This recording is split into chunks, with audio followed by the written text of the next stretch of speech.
Okay, having started on a particular topic, I may as well carry on. I have made videos about this before, in the very recent past, because on the 26th of November, it's now the 13th of January, I think, a new doctor told me that he was going to, I have to backtrack slightly. After my 3 years in tranquilizer withdrawal, I'd had enough. I went to my then doctor and said, "Do you remember what you said right back at the beginning? The only way out of this is to go up on a high dose. I either have to do that or I'm going to top myself." Which was the truth. It was the absolute truth. I'd had enough. So I went back on them. And I have been on them ever since. And I am fully aware that this could bring on early onset Alzheimer's, etc., etc., and I'm now 61. Perhaps that does account in some small way for some of my slowness of speech lately, but I'm trying to think of what I want to say before I say it. I don't think I have Alzheimer's. So anyway, what I do have is COPD, which, no matter how the medical profession now likes to play with semantics, in line with governmental instructions, those semantics being that you are not dying unless you have 6 months or less to live. If you have a terminal disease, but you might live longer than 6 months, you are not dying. COPD is a terminal lung disease. It has only one outcome. It is not reversible. It is degenerative. It is not curable. The one and only outcome is death. Right, so that disease I have. And from the moment of diagnosis, which is now 4 years ago, I've been very, very aware of that outcome. And would say it had a great deal to do with the fact that I've been depressed for 3 of those 4 years. Right, so there's that. I do also have post-traumatic stress. I can't think it would be anything other than complex post-traumatic stress if you read about the difference between the two. And when the psychotherapist Mary O. Jenkins told me that I had extremely severe post-traumatic stress, which were her exact words, I think she meant complex post-traumatic stress. Now, if I were a doctor, the very last thing that I would do would be to say to somebody with those two illnesses, right, now you're going back into tranquilizer withdrawal as well. I came away in shock, thinking this man is a total sadist, or a total ignoramus. And what is he doing in his job? I'm taking a risk here because a doctor from the same practice reversed his decision 3 weeks later. But during those 3 weeks, I of course made plans as to what I was going to do.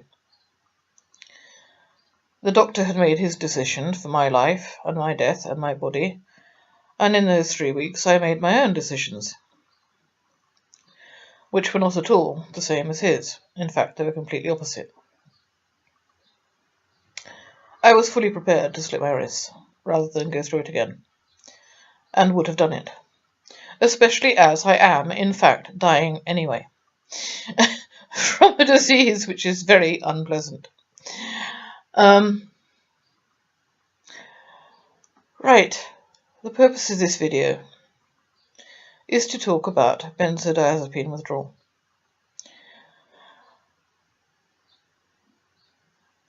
The deal that I made with the doctor who reversed the decision was basically to agree that diazepam had helped me off alcohol, which is not in the slightest bit the case. I did not become addicted to alcohol until after I had taken benzodiazepines. It's an extremely addictive combination. A very dangerous combination. And I would recommend doctors not to prescribe benzodiazepines, actually preferably to anyone who's not had them before and is not in withdrawal. But particularly I would recommend that they don't diagnose them, don't prescribe them to people who are drinking and drinking heavily. I became addicted to both, of course. And I came off both at the same time in 1984. At the time that I stopped drinking. I always say 1985 because that was when I had my very last drink. Between the 6th of August 1984 and the 3rd of August 1985, almost exactly 1 year, I had approximately half a dozen drinks. So to all intents and purposes, I was actually off it on the 6th of August 84. The same year that I also came off benzodiazepines, or at least I got down to a very, very low dose of 6 milligrams a day. I was cutting down at the same time that I came off alcohol and continued to cut down. And what caused me, and this should be much better publicized, it was in an 18-page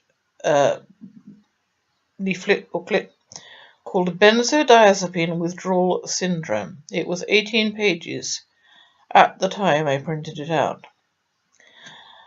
And it has been documented that if you take certain antibiotics with benzodiazepines, you will go into cold turkey withdrawal. The antibiotics simply stop the benzodiazepines in their tracks. They cease to work. Therefore, you go into withdrawal. Now, even when you find a doctor who admits that, they say, oh, well, you only took the antibiotics for a few days. The effects should only last a few days. Afraid not. 3 years. 3 years of not wanting to go back onto benzodiazepines and suffering all the horrors of hell, most of which I couldn't even describe. Unbearable pain, absolutely unbearable agony, and all that you could do was lie prone in bed because a lot of the agony was like a petrol trail lit down your spine, as if all the senses are involved, so you can kind of smell petrol, you can feel petrol, you can feel the flames. I kid you not. And it goes on and on and on. It's not for a few seconds. It's for many hours. And all you can do is lie face down in bed and pray for it to stop. Even in sleep, you're not pain-free. By any means. I used to describe it as like mountain peaks of pain penetrating through the sleep. Peaks of dreadful pain in sleep. No relief from it at all. There are, of course, symptoms of depression and anxiety, probably caused by the fact that you're in agony and you can't do anything about it. But they call that rebound anxiety. Crap. Absolute crap. The depression is terrible, and so is the anxiety.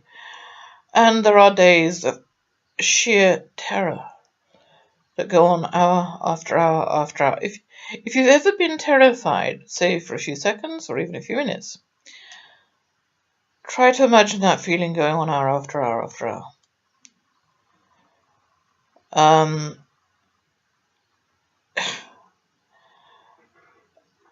And the physical is diabolical.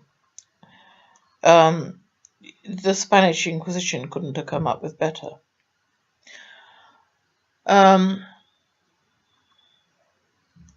There was a period when I could not move for about 4 months. I didn't dare move because every time I moved, the agony just increased. 4.5 months. I didn't dare see my younger daughter, who was with foster parents. Didn't dare see her. I didn't want her to see me like that. For those months. I did risk it later, when I could conceal the pain a little better. I can remember being taken to faith healers, thinking, what the hell, I'll give anything a shot. And there was a team of about 4 of them kind of pushing against me, as if driving out demons. And while they were doing that, it felt as if all the sands of the Sahara Desert were blowing through my body. That's the only way I can describe it. An absolutely ghastly feeling. And the other neat little trick that diazepam withdrawal has, it's caused because diazepam creates receptors, all the benzodiazepines create receptors in your brain. I'm now told in your stomach as well. They create receptors in your brain. And the symptoms are caused by those receptors dying off. Well, the brain, of course, affects everything. It affects every organ in your body. It affects your emotions. It affects your state, your mental processes. It affects everything. Everything, because the brain controls your body. So those receptors die off.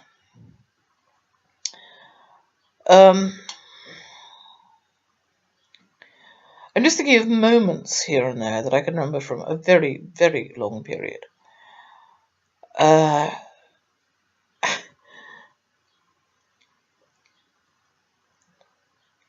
human body was not intended to go through this. It's caused by a completely artificial chemical that was never intended to be in our systems. Our bodies and our minds are not equipped to deal with it.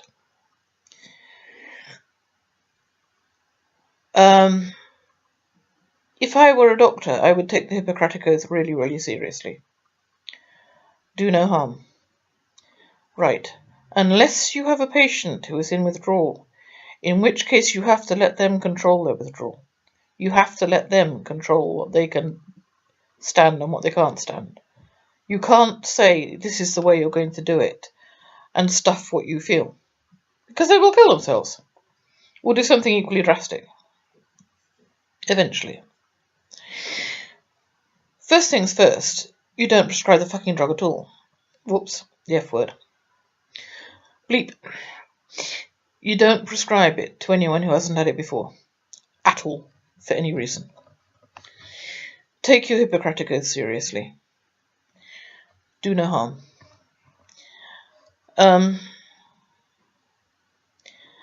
After all that I've said, about all that my father did to me, and it was not pretty, the very worst experience of my life was diazepam withdrawal. And just a few weeks ago, I was prepared and planning to kill myself and get it over with. I thought, fuck, yes, there it goes again. I am dying anyway. And this man thinks he's going to torture me while I'm already being tortured. Whoops, anger. Whoa. I actually think it's relevant anyway, because so many of us were being used as guinea pigs. They knew in 1961 that benzodiazepines were addictive. They were first prescribed around 1956, and by 1961 they had thousands of reports of withdrawal symptoms, which they ignored, and in a large measure are still ignoring. 50 odd years later.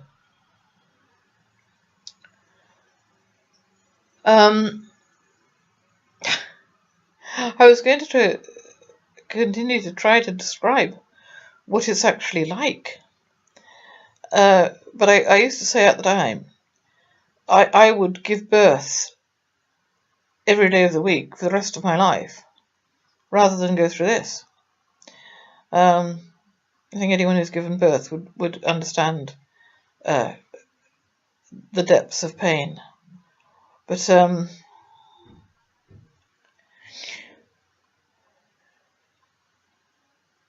I do think that we were all guinea pigs. Well, I know we were. We were, and we still are. A lot of us still are. And they have done, by the way, exactly what they did with thalidomide. Thalidomide that caused the birth deformities, that caused children to be born without limbs. They've done the same thing. They now market it in third world countries. This is big pharma for you.